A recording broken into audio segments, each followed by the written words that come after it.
happenings, hood.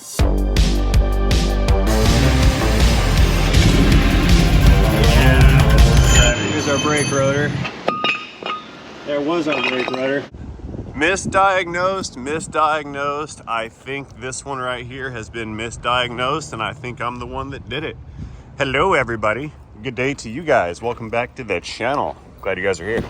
This is a 2007, I believe it's a Chevrolet Cobalt. Not the SS Cobalt, it's just the regular Cobalt. She's got 102,598 miles on the odometer, and customer states that the vehicle dies overnight and that the battery won't stay charged or something along that nature. I guess it won't crank when you try to start it up on Monday morning. Now today is in fact a Monday morning.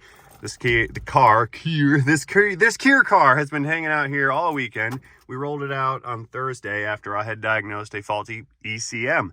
I believed this car needed an engine control module, and we're going to get to that in a minute. But I also think I'm wrong, so let's start the engine. All right. And we're going to bring it back in. I'm going to re-diagnose this car. Now, there's been an ECM ordered for this car, the engine control module. That's the computer. I ordered one because the ECM is what controls the alternator output. Now, clearly, I don't think we have a battery drain because the battery started the car, right? We don't have a battery light that's turned on, right? So let's go establish a few things, because I was getting some conflicting information on this car during my previous diagnostic attempts. So I'm gonna follow up before that ECM gets here, because once the ECM arrives and I install it and program it, I own it. And it was a remarkably pricey piece of equipment, and I don't think that that's really necessarily the problem. So let's get out the multimeter real quick. We're on a cold engine, and let's take some measurements on this particular situation here. Okay, let's get the Fluke multimeter out here. We're gonna set this for DC volts, and I want to check voltage output here. Okay, here's what we're gonna do. We're gonna connect the jumper wire to the ground. Then we're gonna connect that same jumper wire to the negative side of the meter here.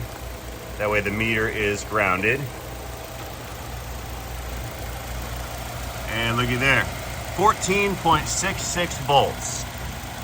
That's the output from this nadir over here to charge our battery. That's about right. Now, what I'm noticing, I think I may need a light. You see that alternator down there? That's alternator number 3 in this car. The car had one, then the battery died, then they put an alternator in it, then the battery died, and then they took it out, took it back, got another one, put another alternator in it, and then the battery died. So then it came over here, and we had done some testing, and I had determined that it did not have a faulty alternator. The alternator would have been fine, especially since we went through 3 of them. I also have determined that it does not have a battery drain drawing down the battery overnight, because this is a fairly simplistic car. There's not a lot of bells and whistles in it. So there should not be items that are pulling the battery down, with the exception of things like some light bulbs maybe, or a door ajar type of situation. But I do not believe that to be the case. So we had no trouble codes. Got an alternator that's charging. They put in 3 alternators, but customer states that the battery dies. So what I'm gonna do is we're gonna hang out right here. We're gonna observe this vehicle for a little while, and we're gonna see if our voltage tends to go anywhere. Now, one thing I am gonna do is cause a check engine light right quick. We're going to disconnect this air intake tubing, because I'd like to be able to reach the alternator down below so we can test it at the connectors. So when I unplug this air intake right here, we're taking the mass airflow sensor out of the equation. So the engine is not using mass airflow numbers at this point for its fuel calculations. So we may or may not set a check engine light by having this off of here. Sometimes they won't even run with this thing off, but this one's working out for us, no problem. Can't say I'm in love with all this, but that's pretty typical for GMs of this age group right here. I just dropped some of that down the hole. Watch this. There's engine parts in the engine. Nader's still nading over here. Look at that. Ho! Did you guys see that? I just saw Well, that's interesting. Look at that.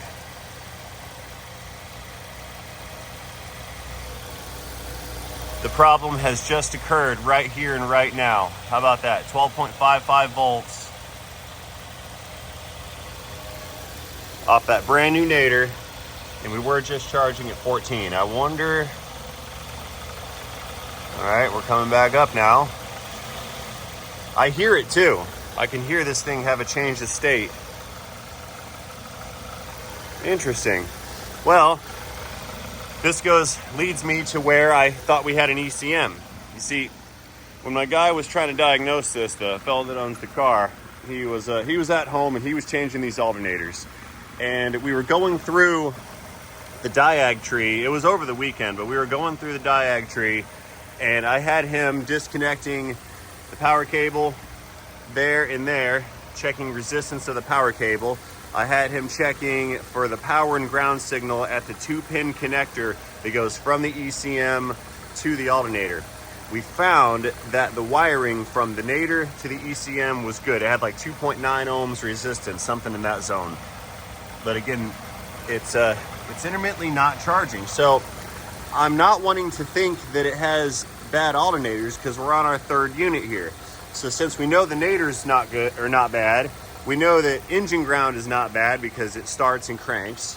We know it's got good resistance on the connectors or the wires to the two connectors. That leads me to believe, and that let the diag tree led me to believe that we had an issue at the ECM. So what I've done here is disconnected the 2-pin connector. This is the control connector from the ECM to this alternator, and that's supposed to regulate the output. Let's give this thing some voltage checks real quick. I just said 13. Yep, 13.2.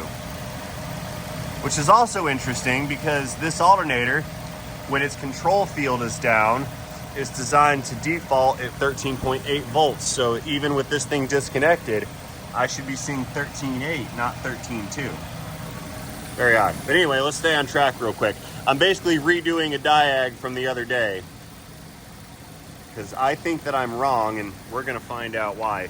I've developed a habit over the years that when I decided something needs an ECM, that means it needs to be double checked again and then again to determine if in fact we do need an ECM.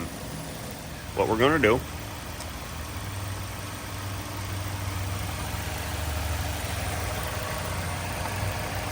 make sure our leads are good. 13.2, 13.9, so we have good lead connection. Let's go ahead and plug. Let's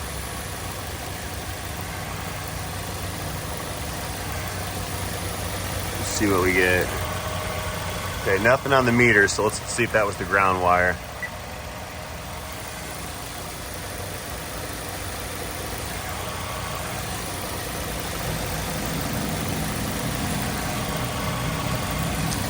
It's not doing it. Oh, I know why. Because I'm grounding it to chassis ground, not to ECM ground. So let me take my own advice here, and we're going to connect the meter straight to that connector so we can check for our voltage. I think it was 12. 3. I'm gonna have to pull out the instructions, but we got 3 volts. 3 volts running at this connector, right? So with 3 volts here, that means the ECM is talking to the alternator. So let's bust out some flowchart business. This is the diag tree that we used to determine that it had a faulty ECM. Did I perform diagnostic check? Yeah, I made sure the battery was tight, terminals charged. Battery was recharged to greater than 70% state of charge. Did that. Go to step 3, scan tool. We're checking the Gen L terminal. That's the output cable connector at the alternator. Observe signal 1. Is the voltage change with each command? Yes, voltage change. So we're moving on. I've already done some of this. Like I said, this is how I determined that it in fact did need an alternator. An ECM. I meant to say ECM, sorry. Okay, so this is where these flow charts are going to shoot us in the foot. See, we come down here to step 5, and with loads turned off, which we've already done, I didn't do it on camera, but I did this last week. With loads turned off, with loads turned on, with the tester on the nadir, we are holding the correct voltage.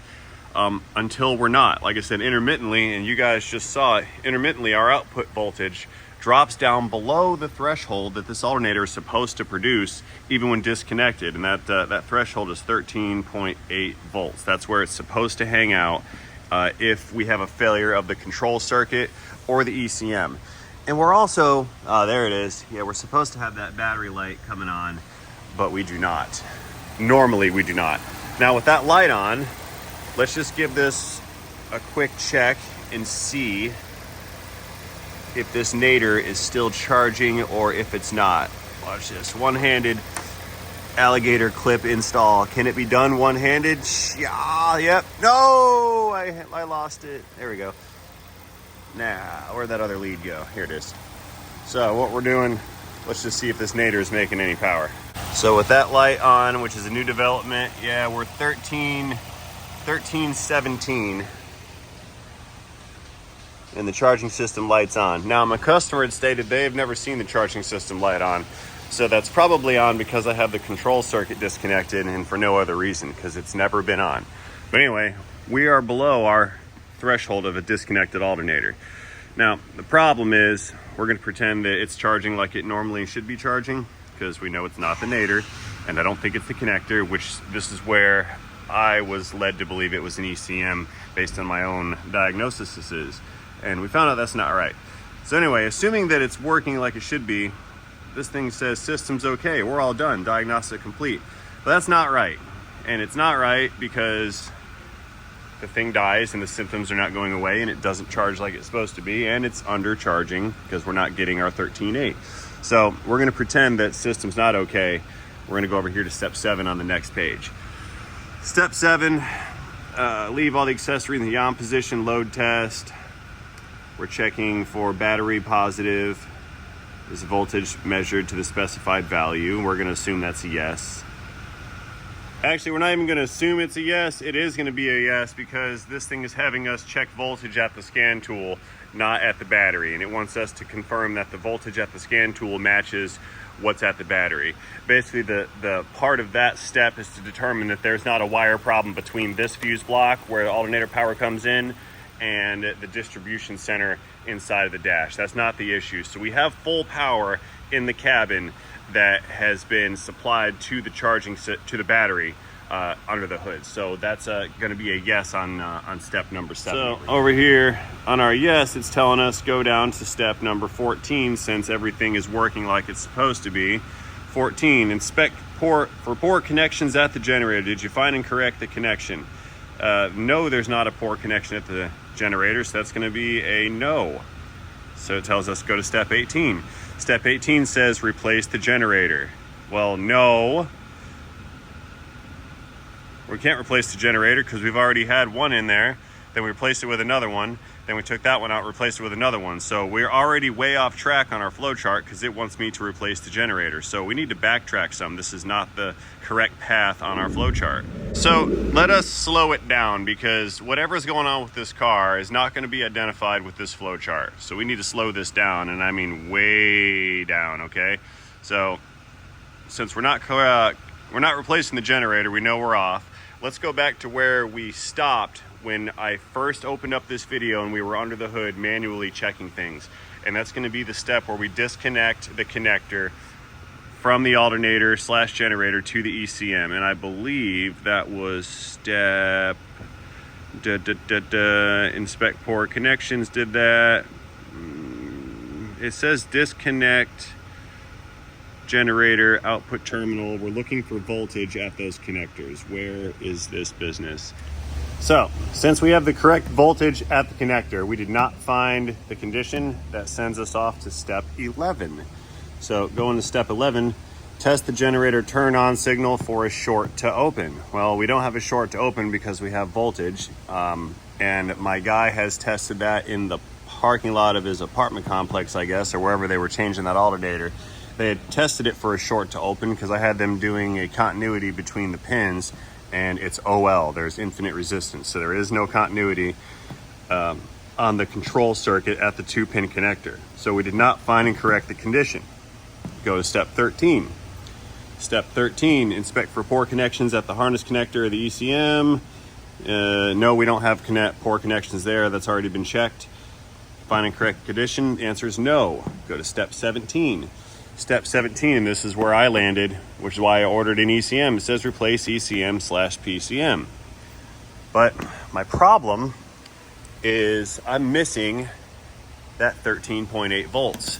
This alternator should be making 13.8, whether it's connected or disconnected, and we're only making 12.08. And the thing is disconnected. So I'm gonna go ahead and plug it back in. I think that fan's trying to come on. Let's plug this unit back in if I can see the connector properly. Let's watch the meter. Oh, voltage is coming up 13.1 and I haven't connected it yet. Very unstable voltage, but okay. Let's plug this unit back in and see what happens here. Come on, Nader. There it goes. 12.4, 12.5, whatever. That's not right. That's not 13.8. So, my flow chart is wrong. My diagnostic was wrong. And me ordering that ECM is wrong. I don't believe this thing needs an ECM because it's doing what it's supposed to be. So everything on this flow chart is now worthless to me because whatever's happening with this car is not within the realm of possibility that flow chart's going to tell us. So we have to figure out how to do this old school style. So let's bust out a wiring diagram and see if there's anything else involved in this circuit that's going to mess up my alternator connector. Okay, back in the all-datas here. Let's pull up starting and charging system. Where is starting and charging? Right there.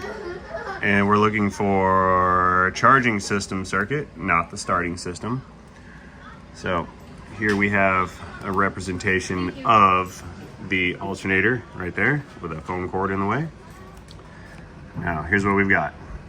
Two control wires, the red and the gray. That's what we were looking for our 4.7 volts or something like that.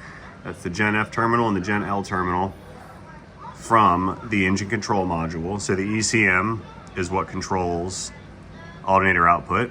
There's some data lines going to the ECM from the BCM because the body control module has a like a current sensor located back into the battery. That's not going to influence whether this alternator is capable of charging or not. That is what tells the ECM how to regulate the alternator's output, okay? Because we can charge all the way up to like 14, 15 volts, something like that if we want to, but it does not request such things. So we do not believe there is a problem with the control circuits. I know it's not the ground. That little guy represents ground right there. It's not the ground because the alternator grounds to the engine and the engine grounds with a giant battery lug to ground, which has already been checked. So it's not a grounding issue. That tells me we have to have a power issue going from our output terminal, that's the big cable, runs through a fusible link, which is a burn-outable fuse within the wire. It's not a serviceable fuse. It's just a link that serves as a fuse. That runs over to the starter motor where it connects to the starter lug, and then that should be just one wire with a breakout connection for the starter. And that goes to our positive terminal on the battery. That's where we were testing for prior. So let's get under the car and check out this circuit right here. There could be a massive issue with this circuit. Okay, so coming back out to our unit, look at here. Now we're at 14.6. Yeah, so now it's charging for days. No light. Let's disconnect it and see what it does. 13.5 disconnected, 13.2 disconnected. See that? That's not 13.8. Fans just came on. You see how it dipped down into the 12s? This alternator is self-regulating because that fan motor came on. We saw a voltage drop briefly into 12s, then it self-regulated back up into the 13s. So even with all the control systems disconnected, if the ECM was faulty, with the alternator just hooked up with one wire, while that thing's turning, it should still be making voltage, but we've seen that it loses out on voltage. I need to get under it. Let's take a look down at the starter and see. Maybe we got a loose connection at the starter, or perhaps there's a bolt that's loose, something like that. We need to get down below and find out. So I'm gonna ramp this thing up. Oh, you know what we didn't check? Hang on. Here's something I want to check. We need to check voltage in more places than just here. Oh, there we go. Look at that, 12.3. We just lost voltage again.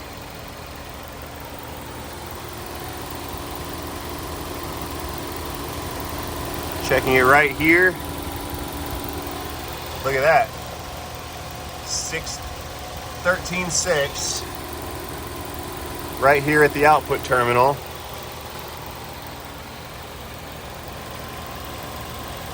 13.1 at the fuse block terminal. Let's go back down here again. 13.6.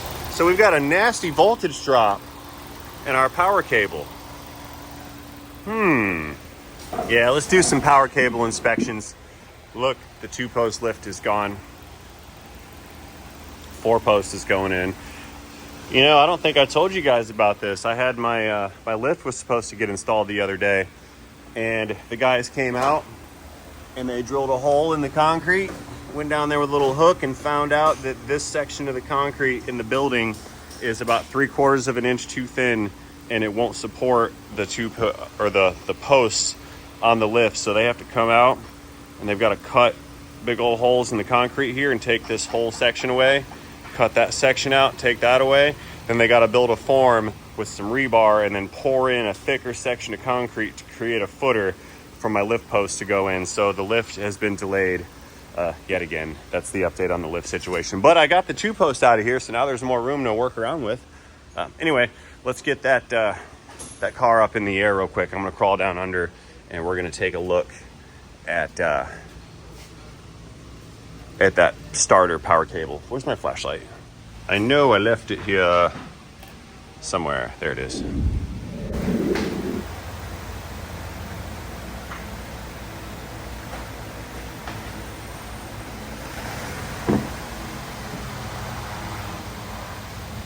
Stay. Real quick check inside. There's another little meter in here. 13.2 is what the cabin says. Battery light's on. And the meter tells us 13.3, close enough. And then down here at the terminal output, there's our 13.6, 13.7 again. All right. Okay, let's take a peek down here at the bottom side. How's these ramps looking? That's good. Okay. So we're down on the bottom. That right there, that's the wire going up to the nadir. That's our fusible link. And that's supposed to connect right there to the starter. I found it. There's the problem right there. Look, there it is. See it? How about now? Now can you see it?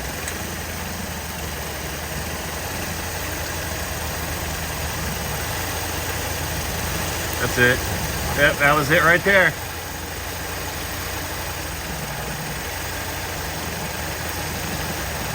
Yet it starts every time. Look at that. Ha ha ha ha ha. Beautiful. All right, hang on. Raw. Let's grab a socket. We plug in this control wire again. We don't need that disconnected. Okay. Just found the smoking gun. How about that? It's not a $1,200 ECM. I knew it. Okay, I need 13 millimeters of socket. There's a 13. Good. And need a little ratchet. Let's go fix this car with no parts. I choose my zero drive. Oh, you guys, remember how about 3 or 4 weeks ago I said that all the gold-plated zero drive ratchets, I made mention of the limited production on said gold-plated titanium nitride coated ratchets. I had said that I had I think 88 of these left, and they're no longer in production, and that once they're gone, they're gone. Well, we sold almost every one of them except for one. We called up the guys and I said, hey, zero drive ratchet people, we sold up all the ratchets, we're out of ratchets. And they say, well, we're not making any more of those until we do the 3/8 ratchets. And when we do make them, like I told you guys, they're not coming out in the gold coating. That was my idea because it's too expensive. But I asked them for some more and they said, we're not making any more. And I said, well, I need some more because people bought them all and they still want some. So they called up Amazon and they cleared out their Amazon shelf. I can't turn this, there we go.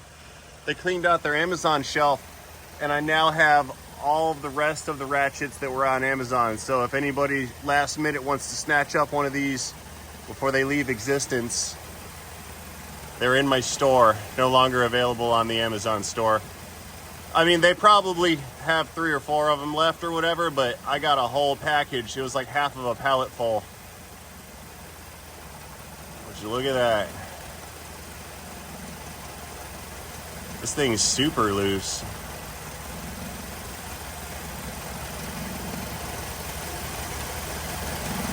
Ooh. That could have been a nasty little short to ground. And click. Okay. With that thing tight, let's get back out and start checking some voltages.